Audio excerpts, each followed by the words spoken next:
The photograph was found in the mud of Normandy, creased, faded, and smudged with blood. Two figures stood in it, a young man in uniform, his cap tilted slightly to the right, and a girl in a white summer dress holding his hand. On the back, in trembling handwriting, were the words, "Save me a dance when I come home."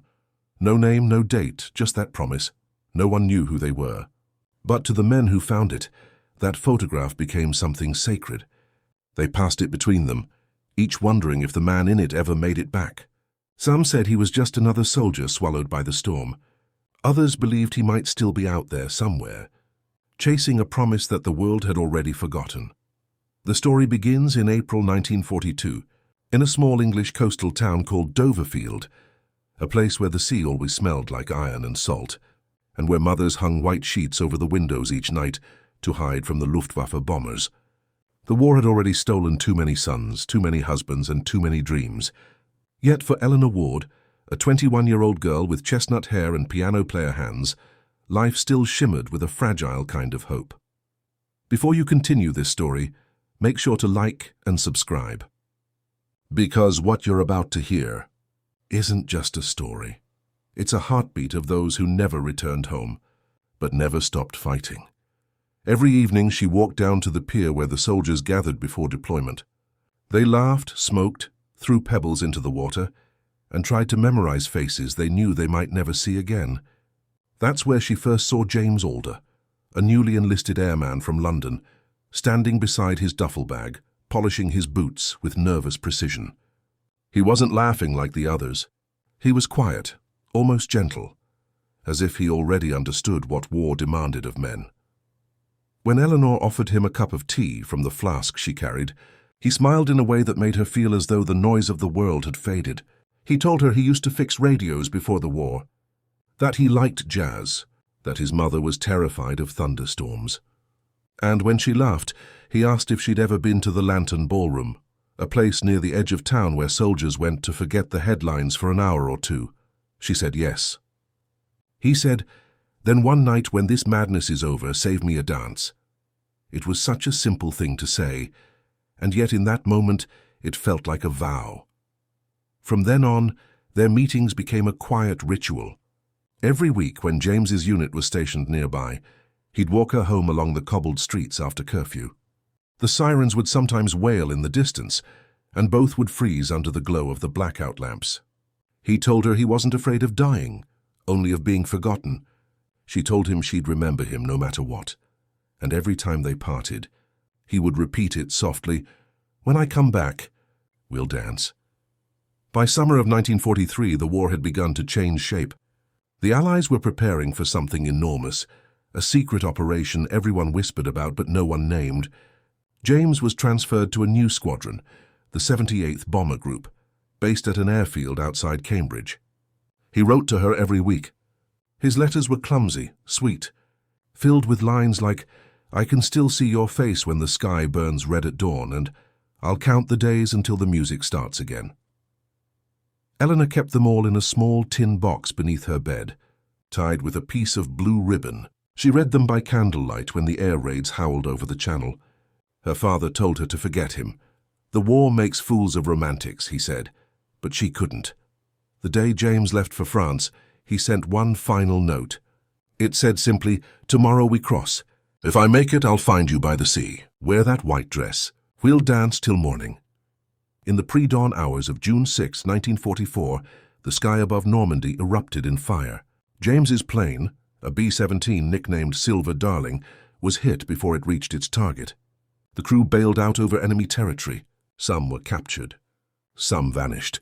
James's parachute carried him into a field near a village called Saint-Clair-sur-Mer, where he landed among burning wheat and the distant echo of artillery. He was 23 years old. For 3 days, he hid in the ruins of a farmhouse, surviving on rainwater and the scraps of chocolate he'd kept in his jacket pocket. He could hear tanks rolling through the distance, could smell death in the air. And in those moments between explosions, when the world went silent, he would take out the photograph, the one of him and Eleanor, and whisper her name, like a prayer against the wind. Back in Doverfield, the news came slowly. Telegrams arrived like ghosts at every doorstep. Eleanor waited at the pier each morning, watching the ships bring home the wounded. She asked every soldier if they'd heard of James Alder. Some shook their heads. One man thought he recognized the name, said he'd seen him near St. Clair, but wasn't sure if he'd survived. Days turned into weeks. Weeks into months. The war dragged on. And still she waited. The Lantern Ballroom closed its doors. The music stopped. But sometimes at night, she would sneak inside the abandoned hall. The dust floated like snow in the air, and the cracked mirror still reflected the faint ghost of a world that used to dance. She would stand there barefoot, close her eyes, and move slowly to a rhythm only she could hear. In her mind he was there, smiling, reaching out, spinning her under the chandeliers that no longer glittered, and every time she stopped, she whispered to the empty room, "You promised!" Meanwhile, across the channel, James's world had narrowed to survival. He joined a small group of resistance fighters, hiding in the French countryside. They blew up bridges, cut supply lines, and sent coded messages through the radio he built from scavenged parts. Each night, when he closed his eyes, he saw the same thing: a ballroom by the sea, and a girl in white waiting by the door. He kept the photograph close, even when it began to tear at the edges. To the others, it was just a lucky charm. To him, it was the only proof that the war hadn't turned him into someone else. But the war had a way of stealing time. Seasons changed. The front lines moved. The names of places blurred together. Caen, Falaise, Rouen, until all that remained was the exhaustion and the quiet question: would he ever make it home? In March 1945, near the border of Germany, James's unit was ambushed during a night raid. He was wounded, a bullet through the shoulder. He was taken to a field hospital where nurses worked under lantern light, their hands trembling from cold and fatigue. For weeks he drifted in and out of consciousness. Once, in a fevered dream, he saw Eleanor standing at the foot of his bed. She was holding his hand and saying, "Don't forget the dance." When he woke, she was gone, replaced by the silence of the ward and the distant thunder of retreating guns. The war ended 2 months later. Bells rang across Europe. People poured into the streets. Flags waved, champagne spilled, and the word peace echoed like a hymn. But for James Alder, peace felt strangely hollow. He returned to England on a hospital ship, thin as paper, limping slightly from an old shrapnel wound. The doctors told him he was lucky to be alive. He didn't feel lucky. He felt lost. The first place he went wasn't his home in London, it was Doverfield. The train crawled through the countryside, past bombed-out stations and fields reborn with wildflowers. When he stepped off at the small coastal platform, the air smelled just as he remembered: salt, seaweed, and faint traces of smoke. The pier was still there, the ballroom still standing, though half its roof had collapsed. He walked through the silent streets until he reached the Ward family cottage. The windows were dark. The door was locked. A neighbour told him Eleanor had moved to London the previous winter, to work as a nurse. She left after her father died. "Nice girl," the neighbour said, "always waiting on that pier." Then one day she just stopped. James thanked him and walked away without saying another word. That night he stood by the water until the tide came in. The waves lapped at his boots. In his hand he held the photograph, now yellowed and torn, and he whispered her name again, though the wind carried it away. Months passed. He found work repairing radios in a small shop near the train station. People were rebuilding their lives, painting over the ruins, pretending the cracks weren't there. But every time a dance song played on the radio, James had to leave the room. The music hurt too much. Until one rainy evening in October 1946, when he was closing the shop, a familiar melody drifted from the neighbour's record player. "I'll be seeing you." He froze. That song had played the night he met her, and in that moment he decided. He packed his bag, took the photograph one last time, and boarded the night train to London. The city was unrecognizable, a skeleton rebuilt from ash and steel. Yet beneath the rubble, life pulsed fiercely. Cafes reopened. Couples held hands under flickering street lamps. And somewhere among them, he believed, was Eleanor. For days he searched. Hospitals, relief centers, even old dance halls where the soldiers used to gather. No one knew her. No one had heard the name. Then one afternoon, while walking past a nursing home on Baker Street, he saw her. She was standing by the gate in a grey nurse's uniform, her hair shorter now, her smile faint but unmistakable. Time had changed her, but her eyes, those same deep brown eyes, still carried the warmth he remembered from Doverfield. When she saw him, she didn't speak. She simply covered her mouth, trembling, as if afraid he might disappear again. Then she ran to him, and for the first time in years the war truly ended. He told her everything, and about Normandy, the resistance, the hospital. She listened, tears sliding down her cheeks, and when he finished, she took his hand and whispered, "You came back." He nodded. "I promised you a dance." And as the evening light fell across the street, they found an old gramophone inside the nursing home, placed it on the floor, and played the record that had survived the war. The music cracked and faded, but it didn't matter. They danced slowly, her hand on his shoulder, his on her waist, two survivors swaying in a world that finally stood still. No one else watched. No one else needed to, because in that small forgotten moment, surrounded by silence and the faint echo of a broken song, a promise made years ago was finally kept. For weeks after that night, they tried to live as if time hadn't torn them apart. James and Eleanor rented a small room above a bakery in Camden, where the scent of fresh bread mixed with the smoke of rationed coal. The city was still healing, streets full of scaffolding, laughter returning cautiously like a child testing its voice after a long silence. Yet in that fragile rebirth, they found something resembling peace. Each morning, James would wake before dawn, his arm still heavy from the scar tissue beneath his shoulder.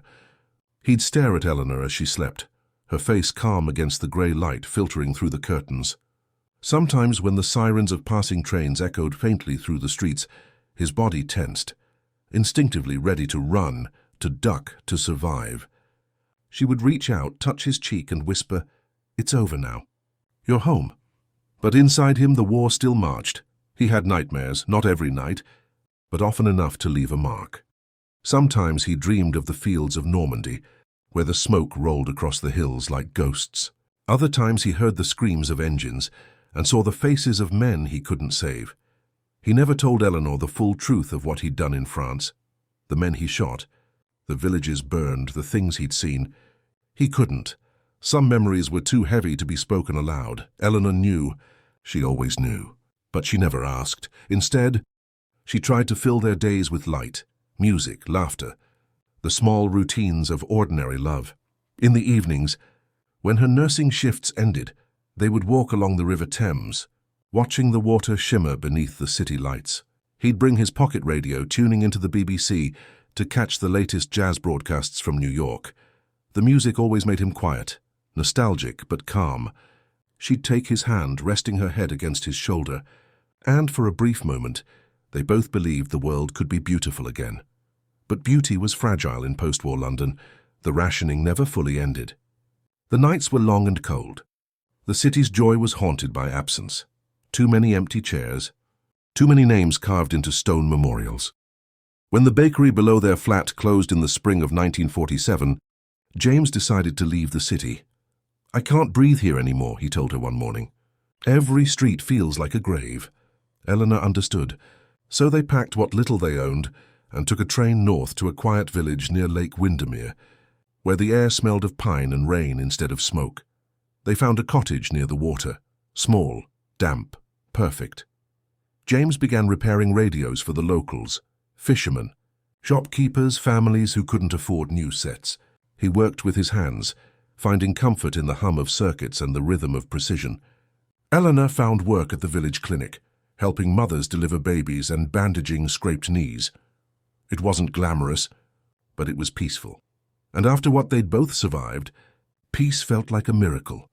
Sometimes, when the wind blew hard across the lake, James would step outside and stare toward the horizon. He said the wind sounded like propellers, distant, fading. Eleanor would join him, wrapping her arms around his waist. "What do you hear?" she asked once. "Just the past," he said softly. "It still calls sometimes." At night, they kept the photograph, their photograph, on the mantelpiece. The edges were frayed now. The ink nearly vanished, but it was still the same promise. Eleanor had framed it between two panes of glass to keep it safe. Every year on the anniversary of D-Day, James would take it down, hold it in his hands, and whisper a small prayer for the men who didn't come home. Then he'd set it back, his eyes distant, as if still counting the ones who never got their dance. By 1949, the world had moved on. England was rebuilding faster than anyone believed possible. The war, once the center of every conversation, had begun to fade into memory. Newspapers printed stories about prosperity and progress. But for men like James, the battle never truly ended. He avoided crowds. The sound of fireworks made him flinch, and sometimes when he looked in the mirror, he didn't recognize the man staring back. Eleanor tried everything to bring him back. Surprise picnics, letters written just because, music playing softly in the background. But trauma is a quiet disease. It doesn't scream. It whispers. He began drinking just a little at first. To sleep, he told her. But the whiskey didn't silence the memories. It only blurred them. One night in the middle of winter, he woke screaming, drenched in sweat, gasping her name. She held him shaking as he mumbled half-remembered orders, names of fallen soldiers, coordinates of bombing runs. When he finally opened his eyes, he looked at her like a man seeing daylight for the first time. "I thought I'd lost you again," he whispered. "You didn't," she said. "You're here." But deep down she feared that part of him never truly returned from the war. In 1951, Eleanor became pregnant. For the first time, their home was filled with real laughter, the kind that sounded unbroken. James fixed a tiny radio for the baby's room and painted the walls a soft blue. He was gentler then, more present, more alive. The nightmares didn't vanish, but they softened. When their son was born, they named him Thomas, after James's closest friend from the bomber crew who hadn't survived. Holding his child for the first time, James felt something shift inside him. The war, the ghosts, the endless guilt. For a moment it all faded. He whispered to the newborn, "You'll never have to see what I saw." "I promise," Eleanor smiled. "And someday," she said, "we'll teach him to dance." The years passed quietly. By the mid-1950s, the world had changed again. Television replaced radio. The Cold War loomed, but the wards kept to themselves. They grew a garden behind the cottage, full of wildflowers and the faint hum of bees. Every evening, the family would listen to records on the gramophone, the same one they'd danced to in London. Thomas grew tall, curious and kind, the kind of child who asked big questions with small words. "Dad," he said once, "what was the war like?" James stared out the window for a long time before answering. "Loud," he said finally, "and very quiet after." He didn't elaborate. He never did. But Eleanor saw the way his hands trembled when the boy played with toy planes, and how he'd gently take them away after a while, saying, "Let's build boats instead." By 1963, the world outside their cottage felt like another planet. Rock and roll, moon dreams, colors brighter than memory. But inside, their life remained anchored to the rhythm of old songs and quiet evenings. Then one summer, while trimming the rose bushes, James collapsed. The doctors in Windermere called it a cardiac episode. Stress, exhaustion, age. He survived, but the warning was clear. He had to rest. Eleanor stayed by his side through the long recovery. Sometimes she'd sit at the edge of his bed, holding his hand as he drifted in and out of sleep. In one of those half-dreams, he whispered, "Do you think we ever really left the war?" She smiled sadly. "We didn't. We just built a life around it." When he was well enough to walk again, they returned to the lakeside, where it all began. The wind carried the smell of rain. The water shimmered like glass. He looked at her and said, "You waited for me once." "I always will," she replied. As the 1970s arrived, time moved faster. Thomas went to university in London studying engineering. James and Eleanor, now in their 50s, stayed behind. The house grew quieter, the nights longer. One autumn evening, while going through an old chest in the attic, Eleanor found the letters James had written during the war. Dozens of them, tied with that same blue ribbon. She brought them downstairs, dusted off the tin box, and read them aloud by candlelight. Each letter carried a piece of him, fear, hope, love, all frozen in ink. When she finished, she looked up to find him watching her with tears in his eyes. "I forgot I ever wrote those," he said softly. She reached across the table, touching his hand. "You didn't forget. You just survived too long." That night, they danced again, slow, quiet, without music. He hummed the tune of "I'll Be Seeing You."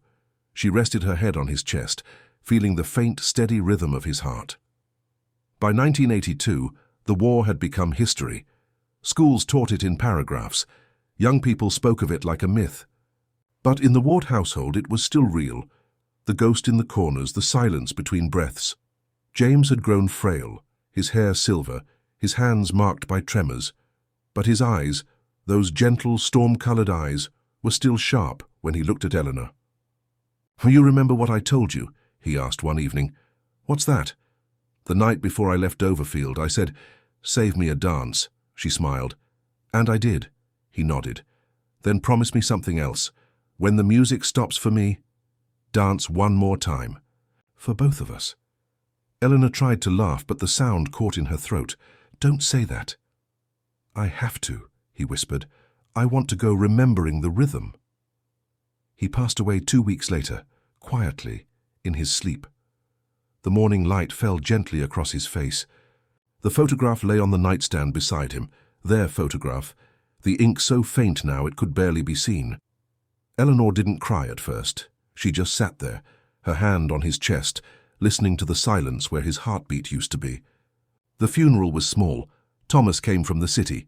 The neighbors brought flowers. The church bell rang softly as if afraid to wake the dead. After everyone left, Eleanor returned to the lakeside cottage. The gramophone still stood in the corner. The record, "I'll Be Seeing You," was cracked, but she placed it on the turntable anyway.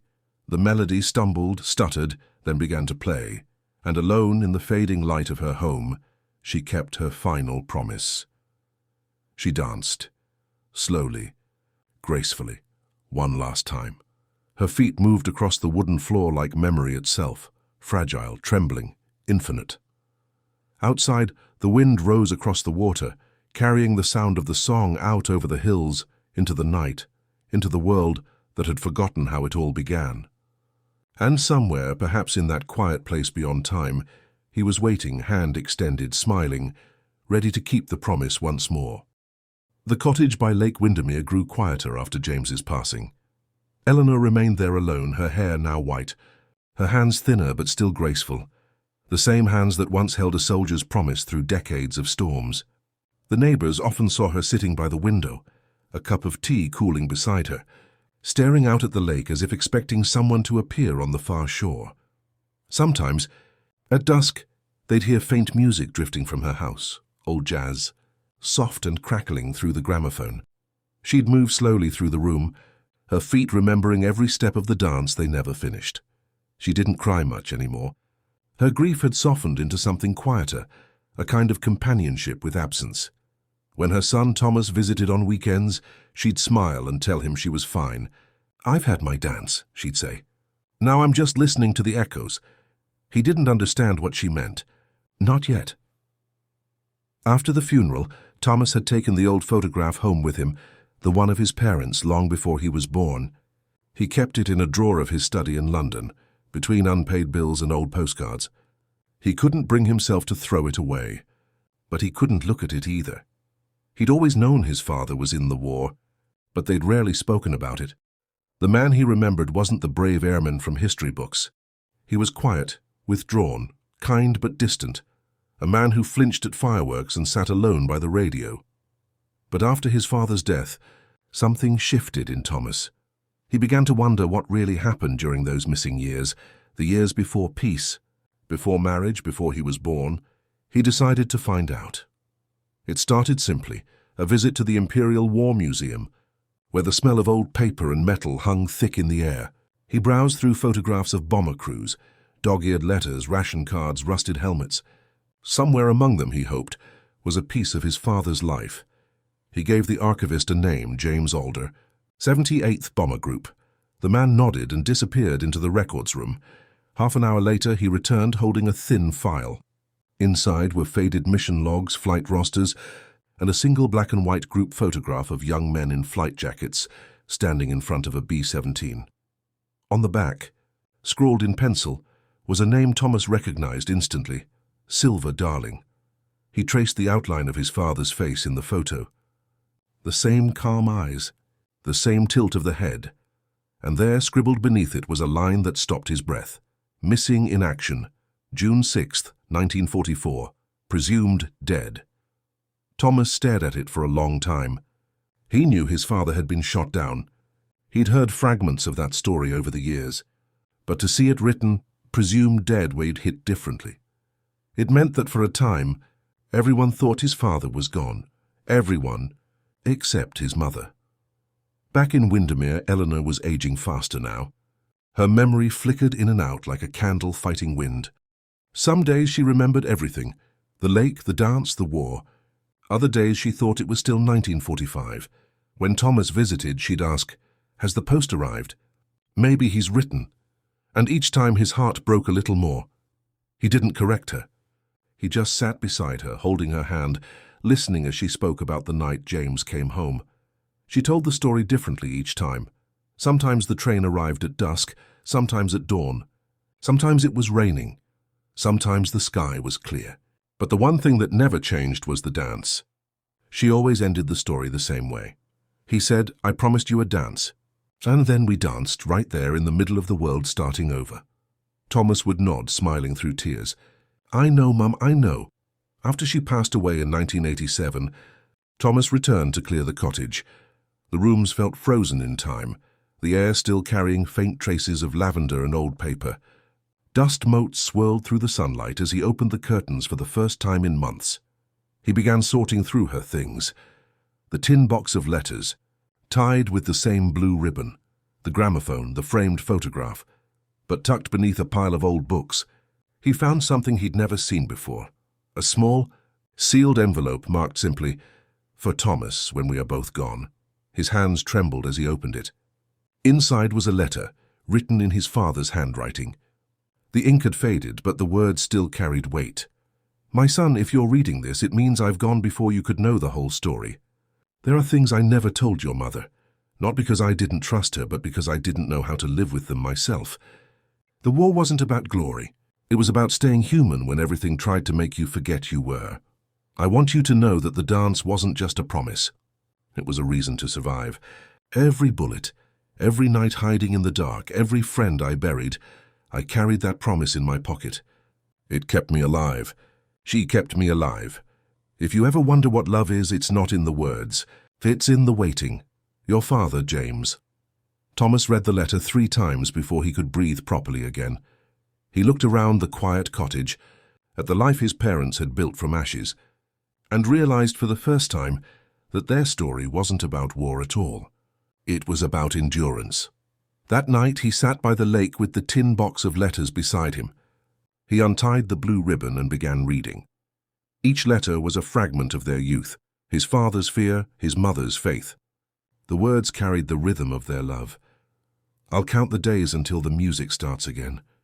When I come back, we'll dance, don't forget me." And suddenly, the stories he'd grown up with, the silences, the glances, the old songs, all made sense. They weren't ghosts. They were memories still dancing, waiting to be remembered.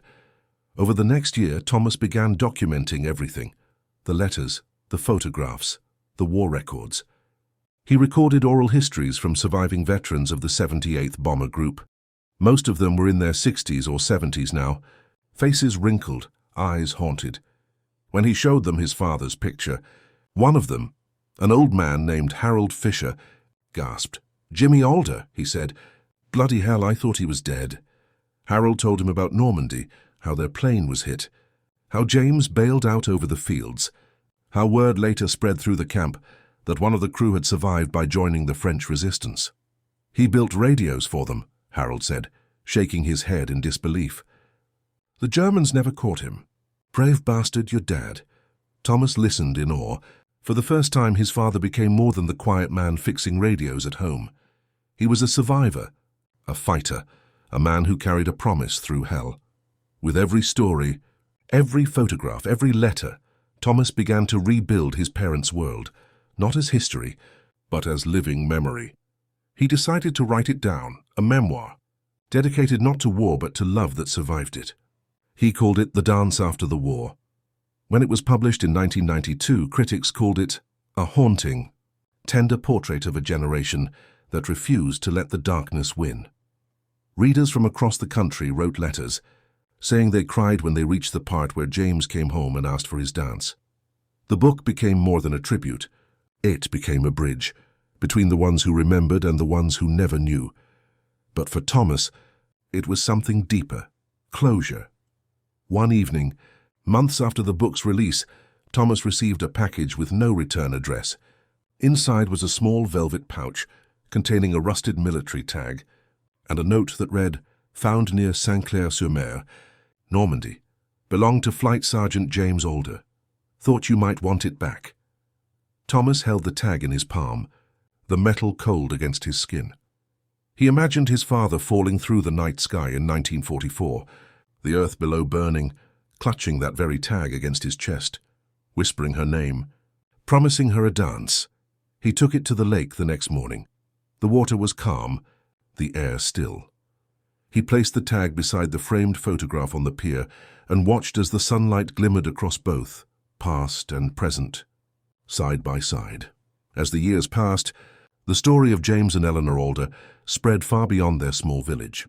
In 1995, on the 50th anniversary of VE Day, the BBC aired a documentary segment titled The Dance That Survived the War. They interviewed Thomas at the lakeside cottage, where he spoke softly about his parents, their love, their loss, and the promise that outlived the war. The footage ended with him placing the old gramophone on the pier, setting the record in motion, the same song, "I'll Be Seeing You." The camera lingered as the music played, the lake reflecting the fading sunlight. And then, in that stillness, Thomas stood and began to dance, slow, hesitant at first, then freer, as if guided by invisible hands. He wasn't a dancer. He never had been. But at that moment it didn't matter. Because it wasn't just him dancing, it was memory. It was legacy. It was love that refused to die. When the song ended, he looked toward the water and whispered, "Dad, Mum, the dance isn't over." Years later, long after Thomas himself grew old, the cottage remained standing. Tourists sometimes visited the lake, unaware of the story it held. But locals still spoke of the woman who danced alone, and the man who came home to keep a promise.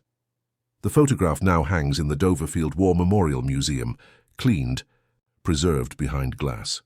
Beneath it, a simple plaque reads, "He promised her a dance after the war, and he kept it." Rain fell like ash that winter, each drop carrying the heaviness of all that had been lost. In the ruined outskirts of Bastogne, Corporal Henry Mason stood knee-deep in frozen mud, his uniform stiff from the cold, his breath forming ghosts in the air. The Battle of the Bulge had turned the Belgian countryside into a graveyard of men and metal. He had been fighting for weeks now, fighting, retreating, advancing, repeating. The rhythm of survival had become mechanical, yet every sound, every shadow still made his heart lurch. In his chest pocket, he carried a single letter from her, Evelyn's handwriting faded and water-stained. The ink smudged, but the promise still clear. "When you come home, you owe me that dance." He would read it by the dim light of a dying lantern, even when his hands trembled too much to hold it steady. That line, that one line, had become his only prayer. The world around him no longer looked like earth. Trees stood like charred bones, their branches twisted against the dull grey sky. The ground smelled of gunpowder and rot. The war had stolen everything soft, laughter, colour and music. And yet, in Henry's mind, there was still a rhythm, faint and fragile, the rhythm of a dance that had not yet happened. When the Germans launched their counterattack, the snow turned red. Henry's unit was pinned down near Foy, outnumbered and freezing. For 3 days they survived on melted snow and courage. The medics were running out of bandages, the radio crackled with static, and the men had stopped talking about home. They only stared into the distance, hollow-eyed, as if afraid to remember that such a place existed. On the 4th morning, as the fog lifted, Henry spotted movement, a column of German soldiers advancing through the mist. He grabbed his rifle, whispered a silent apology to Evelyn for breaking his promise if today was the day, and steadied his aim. The first shot cracked through the silence. Then chaos followed. Artillery thundered, men screamed, snow exploded in plumes of smoke. Henry's ears rang as if the world itself had shattered. A shell landed just meters away, flinging him backward. The world went white, then black. When he woke, he couldn't feel his legs. Snowflakes drifted into his open eyes, and pain throbbed through his body like electricity. Somewhere in the distance, he could hear someone shouting for medics. He tried to call out, but only a strangled sound came. His blood was staining the snow dark, almost beautiful under the pale light. He fumbled for his pocket, pulled out Evelyn's letter and pressed it to his chest. "Not yet," he whispered to the sky. "Not yet. I promised her." He was found hours later, barely alive. They carried him to a makeshift aid station inside a church, its stained glass windows shattered, its altar converted into a table for amputations. The air smelled of antiseptic and death. Nurses moved like ghosts between the wounded, their faces expressionless from exhaustion. When one leaned over him, her voice distant, he asked only one thing: "Will I dance again?" She didn't answer. Days blurred into nights. The morphine dulled the pain, but not the memory. He would drift between dreams and reality, sometimes seeing Evelyn in her red dress, standing in their hometown dance hall, smiling like the war never happened. Other times, he would see nothing but the faces of fallen men, their eyes staring, asking why he had lived when they hadn't. When he finally awoke, lucid enough to understand, his commanding officer stood beside his bed. The man's voice was quiet, heavy. "You're being sent home, Mason. The war is almost over for you." For a long moment, Henry said nothing. His gaze moved to the blanket covering his legs, or what remained of them. Then slowly he looked up, forcing a thin, tired smile. "Tell me, did we win?" The officer hesitated, then nodded. "We did." Henry exhaled shakily. "Then I guess we all did what we came here for." But in his heart, victory tasted hollow. The ship ride home was a blur of sea and silence. Men lined the deck in wheelchairs or on crutches, staring at the waves that seemed endless. They didn't talk about the war, not really. They talked around it. About home. About what they would do first when they arrived. Henry listened quietly, clutching Evelyn's letter. Some men wanted a beer. Some wanted to sleep in a real bed. He wanted just one thing: a song, a dance, and her in his arms. When the ship finally docked in New York Harbor, the skyline rose like a dream. Flags waved, bands played, families cried. Henry rolled down the ramp in a wheelchair, the crowd a blur of color and sound. He scanned every face, searching for her. Then through the chaos he saw her. Evelyn, standing near the pier in a wool coat, her gloved hands pressed to her mouth as tears streamed down her face. The moment their eyes met, the world stopped. He couldn't stand, couldn't run to her. But she came to him, fast, breathless, the same way she had once run across the schoolyard when they were kids. She knelt before him, her hands trembling as they reached for his. "Henry," she whispered, voice breaking. "You came home." He smiled, tears glistening in his eyes. "I told you I would." She looked down at the blanket covering his legs, then back up, her face soft but unreadable. He waited for pity, for pain, but she only said, "You promised me a dance." Henry swallowed hard. "I remember." That night, after the city's celebrations faded, they found themselves alone in the small-town dance hall where they had once shared their first waltz. The place had aged, dust on the rafters, floorboards creaking, a piano out of tune. Yet when Evelyn lit the candles and wound up the old gramophone, the room filled with a warmth neither of them had felt in years. The record crackled, and the first notes of "I'll Be Seeing You" drifted through the air. Henry's hands trembled on the wheels of his chair. Evelyn stepped close, took his hands and whispered, "We don't need to stand to dance." And so they did. She moved around him gracefully, her skirt brushing against his knees, her laughter breaking through the silence like sunlight through clouds. Henry turned the wheels gently, following her rhythm, his eyes never leaving hers. The world outside ceased to exist. For a few precious minutes there was no war, no pain, no loss. Only two souls keeping a promise that had outlived everything meant to destroy it. When the song ended, Evelyn knelt again, pressing her forehead to his. "So you made it back to me," she whispered. Henry smiled faintly. "I promised, didn't I? But peace, like war, never lasts forever." In the months that followed, Henry tried to rebuild a job, a life, a sense of normalcy. Yet something inside him remained stranded on the battlefield. He would wake at night drenched in sweat, hearing artillery that wasn't there. Sometimes he'd stare at his prosthetics and feel phantom pain where his legs once were. Evelyn would sit beside him in those moments, holding his hand in silence, knowing there were no words strong enough to pull him back from the memories. Still, he tried. He joined a local veterans group, started teaching at the community center, and even learned to dance again with her, slow and steady, one wheel at a time. The people in town would watch them, whispering how brave they looked, how beautiful, never knowing how much it cost them to make it look effortless. And yet, beneath all of that courage, Henry carried a secret he never told her, that the day he was hit, he saw something on that battlefield that haunted him more than death itself, something he could never forget. Years passed like quiet ripples on still water. The war that had once swallowed the world became a collection of memories, some framed in medals, others buried deep where no one could see them. Henry Mason, once Corporal Mason of the 101st Airborne, was now just Mr. Mason, the quiet man in the corner house with the red door, always tending to his small garden, always polite, always distant. Evelyn would watch him from the porch sometimes, her heart aching at the way he moved, careful, deliberate, as if every step of the world still required permission. The war had left its fingerprints on his soul. He smiled less, spoke less, and sometimes when the wind blew just right, she could see his eyes shift to some place that wasn't here. He'd never told her about that last day in Belgium. Not everything. She knew he was wounded, that he nearly died, that he saw too much. But what he never said was what he saw before he passed out on the snow. It had been late evening, the sky heavy with smoke and snow. He'd been crawling through a field when the artillery hit. As the explosion faded, he had turned his head and seen one of his own men lying nearby, his body torn apart, clutching something in his fist. It was a photograph of a woman and a little girl.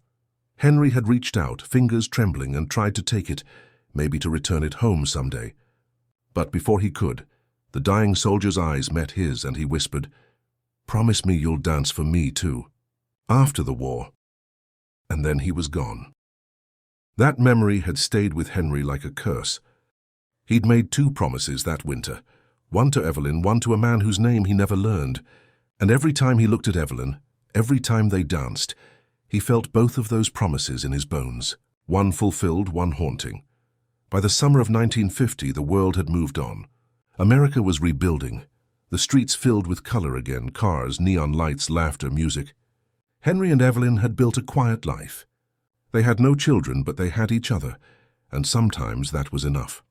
One evening, Evelyn found him sitting by the window, staring at an old box on the table.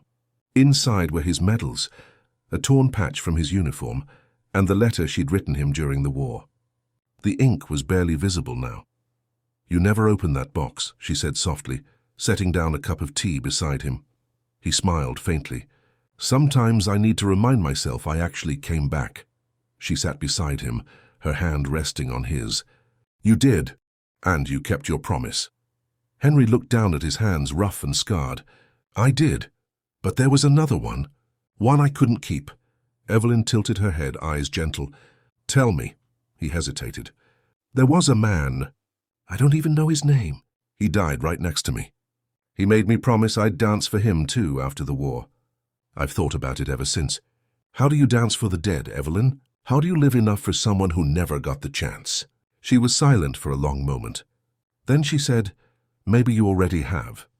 Months later, Henry received an invitation to speak at the dedication of a new veterans memorial in their town. He didn't want to go at first. He'd never liked ceremonies or speeches. But Evelyn persuaded him. "You don't have to talk about war," she said. "Just talk about the promise." That day, the crowd gathered under a clear sky.